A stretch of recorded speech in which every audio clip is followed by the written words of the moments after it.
राष्ट्र की विविधता और अधिक उज्जवल होने की बात कही गई है।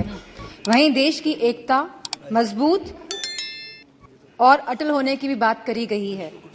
हम सभी सांसदगण इस बात को मानते हैं, इस बात से सहमत है।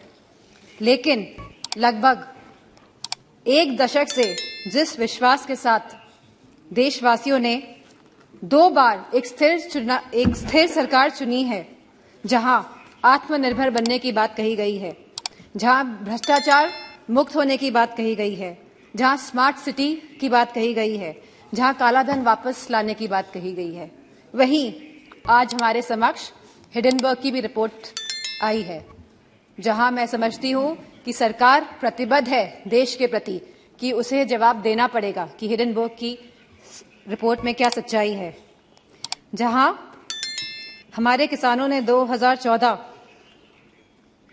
में ये आस जागी थी हमारे किसानों की कि ये आप लोगों ने विश्वास दिलाया था कि उनकी आय 2022 तक दुगनी हो जाएगी।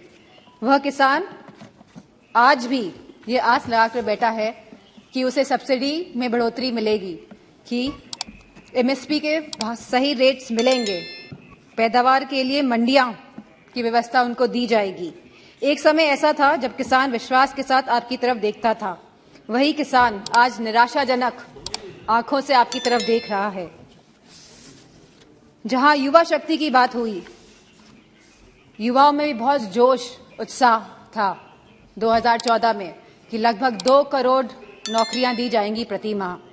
लेकिन आज उस जोश और उत्साह का पतन होते जा रहा है।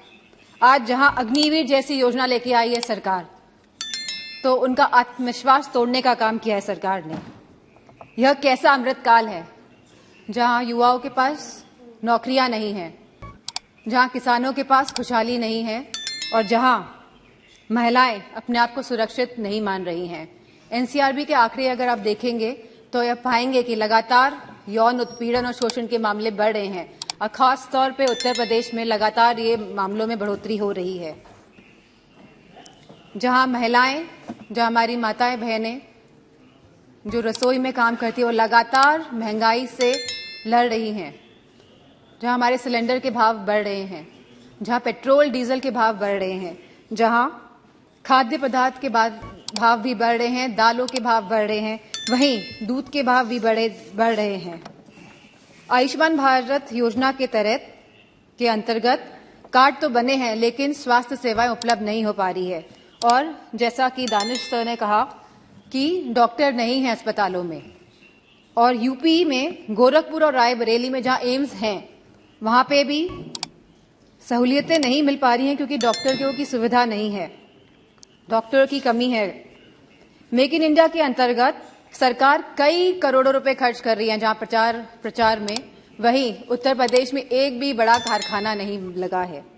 छोटे उद्योग की हालत हम सभी जानते हैं कि वह बंदी के कगार पर है।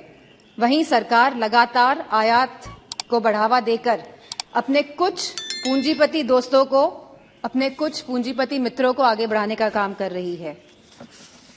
जीएसटी के नाम पर जहां बड़े बड़े उद्योगपतियों पे ईडी, सीबीआई और पॉलिटिशियंस पे भी छापे मारे जा रहे हैं, वहीं जीएसटी के नाम पर छोटे व्यापारियों को भी तंग किया जा रहा है। वहां पे भी लगातार छापेमारी की जा रही है।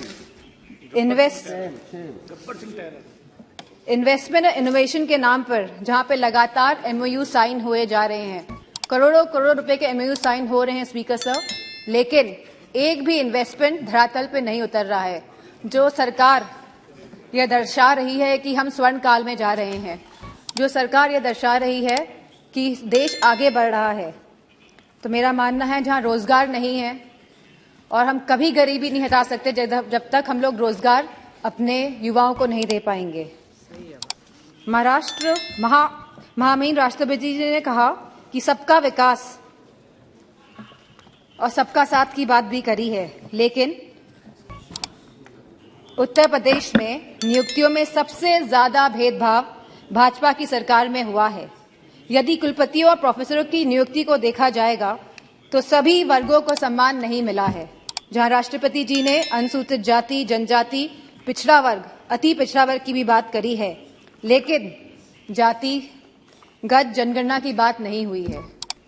अगर हमें सही मायनों में अनुसूचित जनजाति, अनुसूचित जाति, पिछड़ा वर्ग, अति पिछड़ा वर्ग लोगों को सम्मान देना है, उनको हक और सम्मान देना है, तो हमें जातिगत जनगणना पर भी बात करनी चाहिए। इसी के साथ जहां कहा गया था कि नमामि गंगे, जहां गंगा की सफाई की बात करी गई थी, गंगा में क्रूज चलाने की कभी बात नहीं करी गई थी। जहां गंगा की सफाई की बात करी गई थी, आज भी गंगा का पानी शुद्ध नहीं हो पाया है, क्योंकि जब काली नदी और यमुना का गंदा पानी गंगा में जाएगा, जब तक ये नदियां शुद्ध नहीं होंगी, तब तक गंगा का पानी भी साफ नहीं हो सकता है। तो मेरा मानना है कि सरकार संवेदनशील नहीं है इन मामलों को लेके, और जहां सरकार कोविड की बात करती है, अपनी पीठ थपथपाती है लगातार, वहीं पे हम सभी जानते हैं कि कोविड में क्या स्थिति हुई थी भारत की। जहां सरकार ने एक तरफ कलकत्ता के चुनाव कराए थे, वहीं उत्तर प्रदेश में भी देखा गया था कि सरकार परिजनों को जलाने के लिए लकड़ी तक उपलब्ध नहीं करा पाई थी। तो मेरा मानना है कि जो आप स्वर्ण भारत की बात कर रहे हैं और आने वाले 25 सालों की बात कर रहे हैं, आप बीते हुए एक दशक की बात नहीं कर रहे हैं, जहां आप लगभग 10 साल का आप अपना टेन्योर, अपना काल खत्म करने जा रहे हैं। लेकिन आप जो आगे की बात कर रहे हैं और 2014 की पहले की बात कर रहे हैं, लेकिन आप अपने दशक की बात नहीं कर रहे हैं। तो इन्हीं शब्दों के साथ मैं अपनी बात को खत्म करना चाहूंगी और आदरणीय स्पीकर साहब को धन्यवाद देना चाहूंगी।